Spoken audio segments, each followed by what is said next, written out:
मैं आपकी हिंदी अध्यापिका आरती शर्मा। बच्चों, हमने हमारी पिछली कक्षा में संज्ञा पर चर्चा की थी। आज हम संज्ञा की अभ्यासमाला को हल करेंगे। उससे पहले हम एक बार संज्ञा का दोहरान कर लेते हैं। संज्ञा के बारे में हमने पढ़ा था कि संज्ञा किसी भी वस्तु, व्यक्ति या प्राणी के नाम को कहते हैं। संज्ञा के 3 भेद होते हैं: व्यक्तिवाचक, जातिवाचक और भाववाचक। उसके बाद हमने पढ़ा था कि किन किन शब्दों के द्वारा भाववाचक संज्ञा का निर्माण होता है। तो हमने जाना था कि भाववाचक संज्ञाएं संज्ञा शब्दों से, सर्वनाम से, विशेषण से, क्रिया से और क्रिया विशेषण से, इन सभी से संज्ञा बनाई जा सकती है। भाववाचक की एक मुख्य विशेषता यह थी कि भाववाचक जो संज्ञा है उसको हम सिर्फ महसूस कर सकते हैं, उसे हम छू नहीं सकते, उसे हम सिर्फ महसूस कर सकते हैं। तो इस तरह से हमने संज्ञा के बारे में चर्चा की थी। अब हम अभ्यासमाला हल करेंगे। तो पहला प्रश्न हम ले लेते हैं। हमारा जो पहला प्रश्न है वो है सही विकल्प। सही विकल्प चुनिए। जिसमें आपका जो पहला प्रश्न है वो पूछा गया है कि किसी व्यक्ति, वस्तु, स्थान के नाम को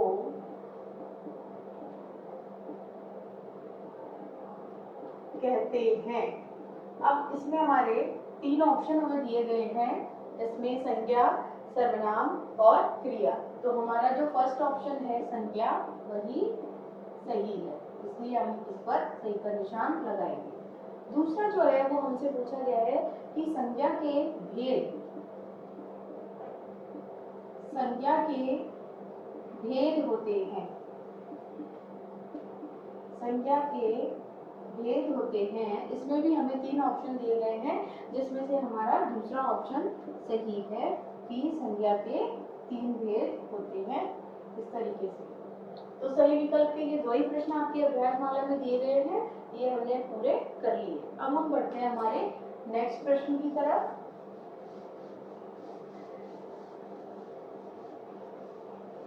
हमारा जो नेक्स्ट क्वेश्चन है वो है कि आपको एक पंक्तियां दी गई हैं, वाक्य दिए गए हैं, उनमें से आपको संज्ञा शब्दों को छांटकर लिखना है।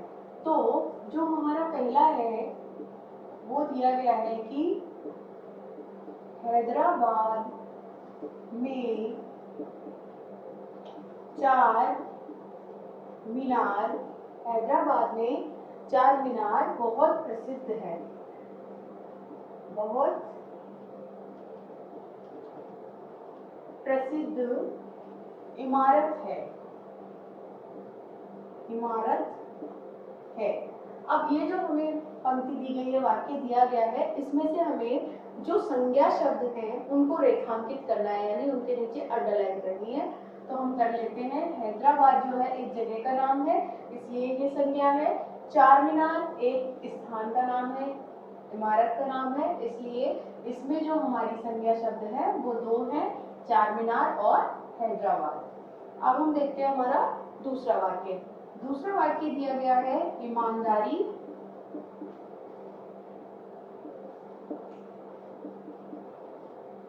ईमानदारी मनुष्य का आवश्यक गुण है, आवश्यक गुण है। अब इसमें देखिए बच्चों, ईमानदारी जो है वो भाववाचक संज्ञा है और मनुष्य शब्द जो है वो एक जातिवाचक संज्ञा है, क्योंकि ये संपूर्ण मनुष्य जाति को दर्शाता है। इस तरीके से हमारा जो अगला वाक्य है वो है यह पक्षी,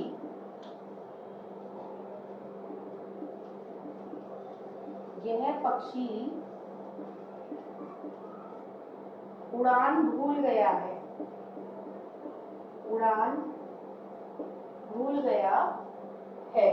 तो इसमें हमारा जो संज्ञा शब्द होगा वो है पक्षी और दूसरा है उड़ान, जिसमें पक्षी जो है वो जातिवाचक संज्ञा का शब्द है और उड़ान जो है वो भाववाचक संज्ञा शब्द है।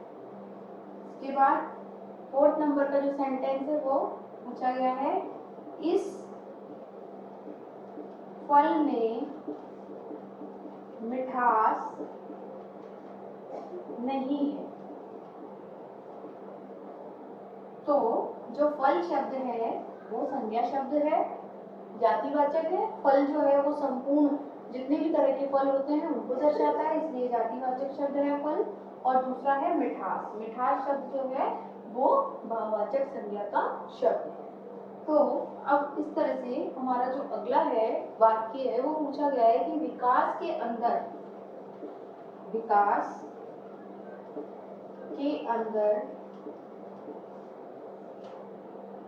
अंदर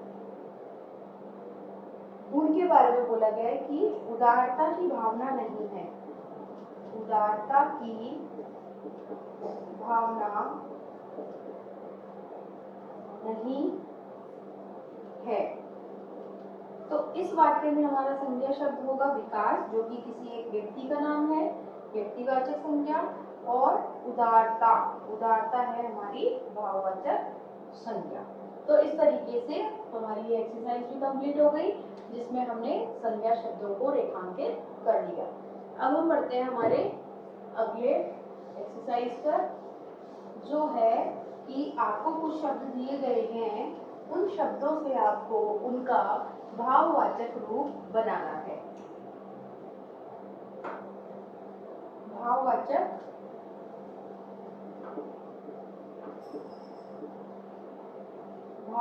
संज्ञा बनाइए,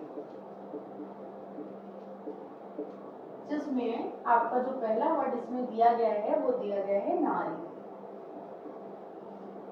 नारी से बनता है बच्चों नारित्व। दूसरा जो शब्द दिया गया है वो दिया गया है ऊंचा। ऊंचा शब्द इससे बन जाता है ऊंचाई। नेक्स्ट जो हमारा वर्ड दिया गया है वो दिया गया है गिरना। गिरना से बन जाता है गिरावट। इसी तरीके से अब अगला देख लेते हैं हम। अगला जो है वो हमसे पूछा गया है भाई। भाई शब्द से बन जाता है भाईचारा। अब नेक्स्ट नंबर 5 जो है वो हमसे पूछा गया है स्वस्थ। स्वस्थ से बन जाता है बच्चों स्वास्थ्य। नेक्स्ट जो हमसे पूछा गया है वो हमसे पूछा गया है समझना। तो इससे बन जाएगा समझ। नेक्स्ट वर्ड जो है हमारा वो हमसे पूछा गया है अपना। इससे बन जाएगा अपनत्व। इसके बाद नंबर 8 जो है वो हमसे पूछा गया है काला। इसको हम भाववाचक में बनाएंगे तो ये बन जाएगा कालापन। नंबर 9 वो हमसे पूछा गया है मिलना। तो मिलना में बन जाएगा मिलावट। इस तरीके से हमसे ये जो वर्ड पूछे गए थे संज्ञा शब्द, उनसे हमने भाववाचक संज्ञा बना दी। तो ये एक्सरसाइज भी हमने कंप्लीट कर ली। अब हम बढ़ते हैं हमारी अगली एक्सरसाइज की तरफ, जो है क्वेश्चन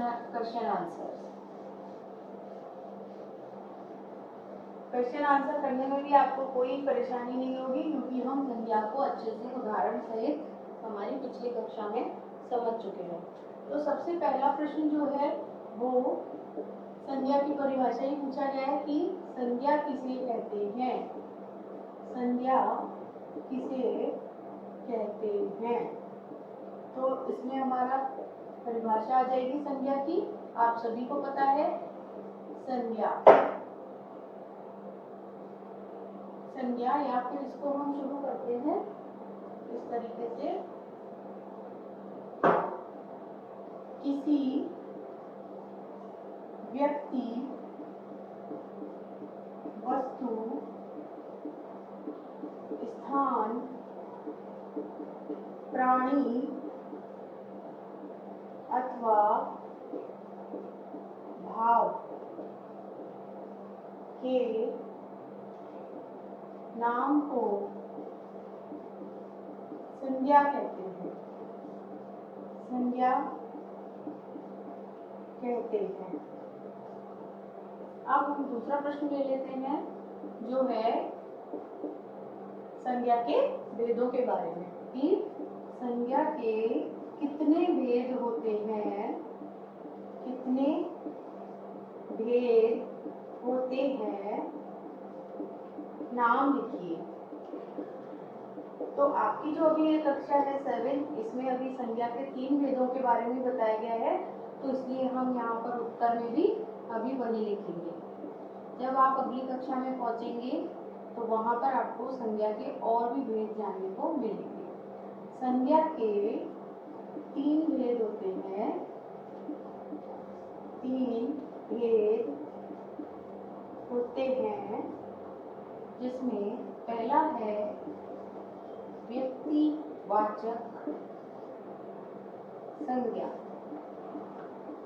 दूसरा है जातिवाचक संज्ञा, जातिवाचक संज्ञा, और तीसरा जो है भाववाचक संज्ञा। तो इस तरीके से हमारा ये उत्तर कंप्लीट हो गया। अब हम बढ़ते हैं हमारे तीसरे क्वेश्चन की तरफ, जो पूछा गया है कि व्यक्तिवाचक और जो जातिवाचक संज्ञा है उसमें अंतर क्या है। तो इसमें पहले हम क्वेश्चन लिख लेते हैं। व्यक्तिवाचक व जातिवाचक संज्ञा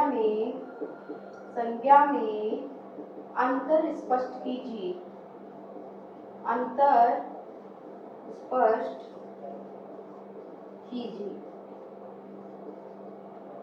पहले हम हमारा पहला आंसर कर लेते हैं। इसका आंसर लिखने के लिए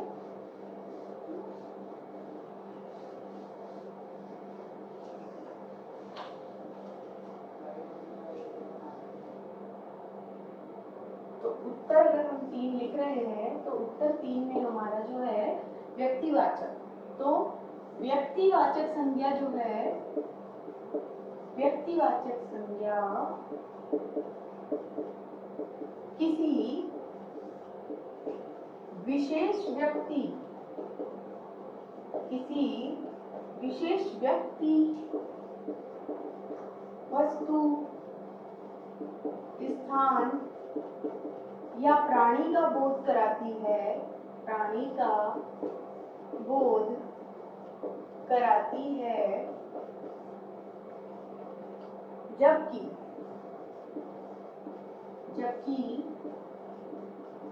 जातिवाचक संज्ञा, जातिवाचक संज्ञा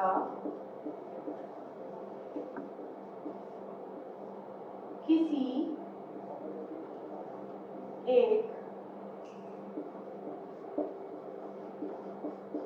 संपूर्ण जाति का, किसी एक संपूर्ण जाति का बोध कराती है।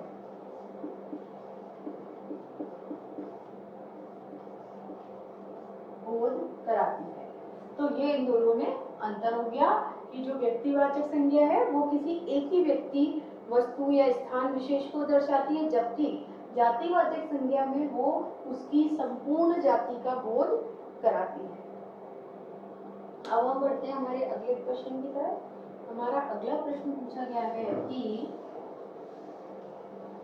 व्यक्तिवाचक जो संज्ञा है वो जातिवाचक कब बन जाती है। तो पहले हम प्रश्न लिखेंगे, व्यक्तिवाचक संज्ञा जातिवाचक कब बन जाती है, कब बन जाती है।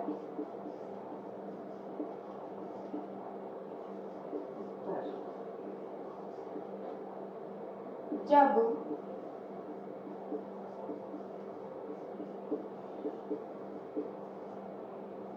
व्यक्तिवाचक संज्ञा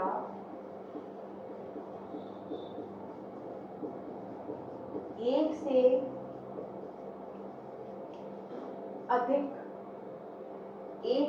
अधिक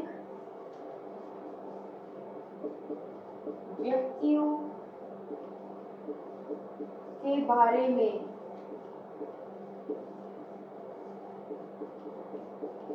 बारे में बताती है तो वह जातिवाचक बन जाती है।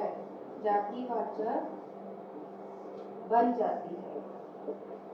जैसे मैंने आपको कल इसका एग्जाम्पल भी समझाया था कि जो नेता शब्द है बच्चों वो एक जातिवाचक शब्द है। इसी तरीके से कोई जैसे गांधी जी हैं, गांधी जो है वो हमारे एक नेता थे। गांधी जी एक व्यक्ति हैं, लेकिन अगर हम उसका वाक्य में प्रयोग करें कि आज देश को गांधियों की आवश्यकता है, तो गांधियों यानी एक गांधी नहीं, यहाँ पर गांधियों यानी गांधी जैसे बहुत सारे लोगों की हमारे देश को आवश्यकता है। तो वहां पर जो व्यक्तिवाचक संज्ञा शब्द है गांधी, वो व्यक्तिवाचक ना रहकर वो जातिवाचक बन जाता है। अब बढ़ते हैं हमारे अगले उत्तर की तरफ। पहले पूछा गया है हमसे क्वेश्चन नंबर जो 5 है, उसमें पूछा गया है कि भाववाचक प्रश्न 5 भाववाचक संज्ञाओं का निर्माण किससे होता है?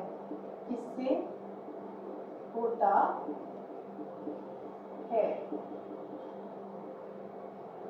Question mark. उत्तर में हम लिखेंगे भाववाचक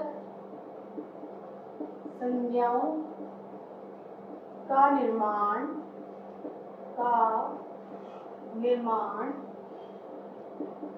संज्ञा, सर्वनाम, क्रिया, विशेषण और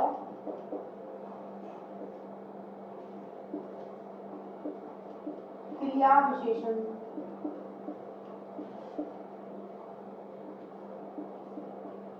के द्वारा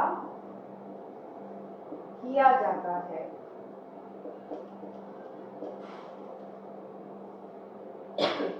तो इस तरीके से बच्चों हमने जाना कि जो हमारी भाववाचक संज्ञाएं हैं उनका निर्माण हम संज्ञा से, सर्वनाम से, क्रिया से, विशेषण से और क्रिया विशेषण के द्वारा किया जाता है। तो इस प्रकार हमने जाना कि जो है हमारे अभ्यास माला की जो क्वेश्चन आंसर हैं वो हमने सारे हल कर लिए।